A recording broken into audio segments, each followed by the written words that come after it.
Esse jogo do Fluminense Internacional, o Samuel Xavier prejudicou muito o time do Fluminense e o Kudê, mesmo com um jogador a mais, estava indo bem, estava atacando bem, mas resolveu recuar o time, deixar na defensiva e aí tomou o empate. Bora pro vídeo?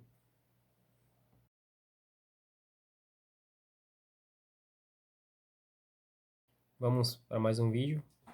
Hoje vamos ver aí o que aconteceu referente ao jogo da Libertadores, o primeiro jogo jogando em casa o Fluminense contra o Internacional. Vem numa formação 4-1-3-2 com John Kennedy e Remancano. Já o Internacional vem no contra-ataque, então vem no 4-4-2 com Ener Valencia e Alan Patrick, mais Alan Patrick no meio ali, deixando um pouco sozinho o Ener Valencia para pegar um contra-ataque. Assim que começa o jogo, o Fluminense toma a iniciativa de ir para cima, então sempre o ataque era pelo lado esquerdo, o Marcelo e jogando o Keno indo para a ponta, daí ou se filtrava pelos meios ou fazia cruzamento ou até chutava, que teve alguns lances que aconteceu. Nessas jogadas pelas laterais, às vezes o time não conseguiria finalizar, então o Internacional pegava essa bola e fazia o contra-ataque com Ener Valencia, que teve várias chances perigosas de fazer gol, mas o domínio do jogo basicamente era do Fluminense.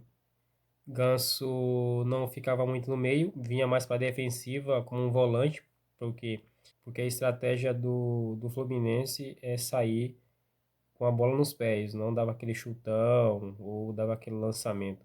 Então a jogada de saída de bola era com o zagueiro, o zagueiro passava ou para a lateral para o Marcelo ou para o Samuel Xavier e aí acionava o Ganso, que Ganso fazia as ligações para o ataque.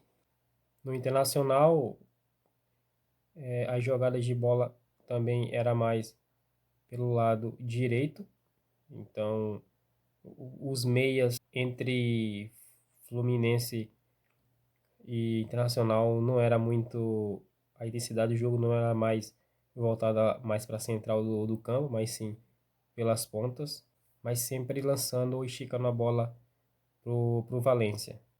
Aos 10 minutos, quando o Fluminense chega ao gol, então a bola é mais trabalhada.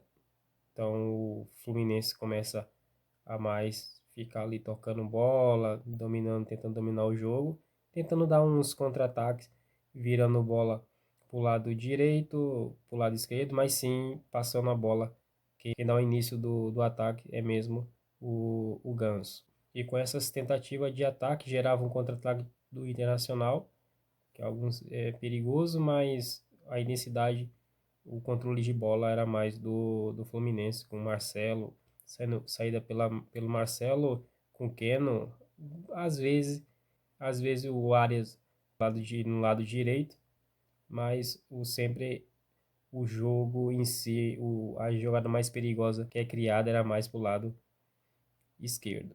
Já no final, Samuel Xavier faz uma jogada, toma o segundo amarelo, então é expulso. E aí muda completamente o, o jogo. O Fluminense vira ali do vinho para a água, então quebra a sua estratégia de jogo e faz com que com o Diniz com um a menos, então faça o jogo que o Inter iniciou, que seria o contra-ataque. Então recua um pouco o time e espera o contra-ataque do pro Internacional.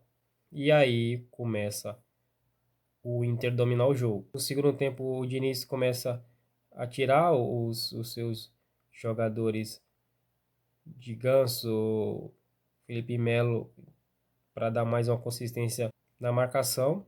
Então faz com que o time recue um pouco e aí começa o Internacional a atacar. Começa a criar várias jogadas perigosas, começa a, a, a deixar o Fluminense encurralado e com isso as tentativas de gol começa a, a surgir. Até o mercado de cabeça faz um gol, mas devido a bater a bola resvalar no braço é anulado. Mas em seguida o Alan Patrick começa a fazer virar o jogo por 2-1. Ali já achamos que o Fluminense já estava perdido, mas com a inteligência, na ironia, com a inteligência grande do Kudê, ele vê que o jogo está 2-1, então vê que o time do Fluminense não consegue atacar e está 100% o Internacional no ataque do Fluminense, então geraria mais gol, mas não o que ele fez. E aí fez uma mudança de colocar o Bruno Henrique, é um jogador de mais de marcação, então fez com que o Fluminense, o Internacional, recuasse e esperaria novamente o Fluminense a atacar para poder vir no contra-ataque. E aí começa a tirar o Alan Patrick, começa a tirar o Maurício, mudou completamente o jogo. Então o Fluminense começa a atacar, vê que o Inter ficou mais recuado do que o Fluminense, então o Fluminense começa a atacar e aí gera o gol do Fluminense. Em seguida o Fluminense começa a criar jogada, tentar mastigar mais um pouco o Internacional. O Internacional não tem mais força de atacar porque seus, seus jogadores de ataque não tá mais, foram substituídos. Parecia que até que o Fluminense ia até virar novamente a partida, mas deu aquela acalmada, começaram a ter problema físico, tentaram passar o tempo, mas para uma ideia boa ali do Fluminense, já que estava com um a menos.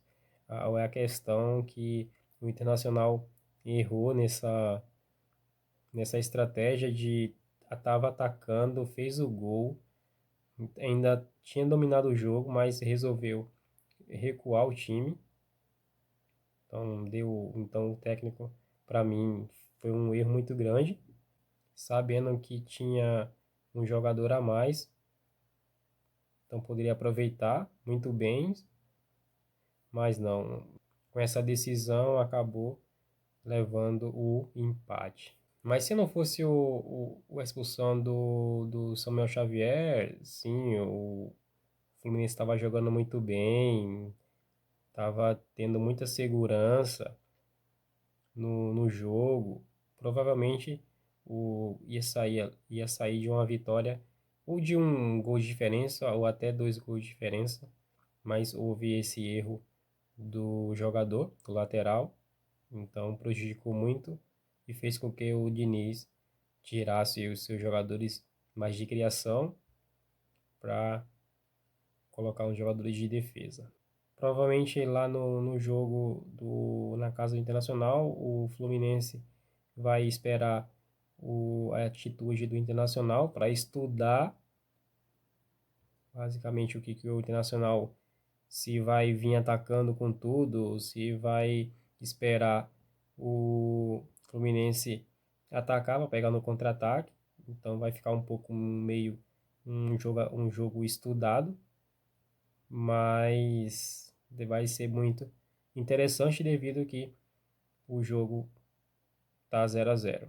Então é isso, foi só um resumo referente dos 2 erros que aconteceu, erro do jogador do Fluminense e o erro do técnico do Internacional. Então não deixe de se inscrever no canal, né? Dá um joinha aí, compartilha. Beleza? Até a próxima aí. Valeu!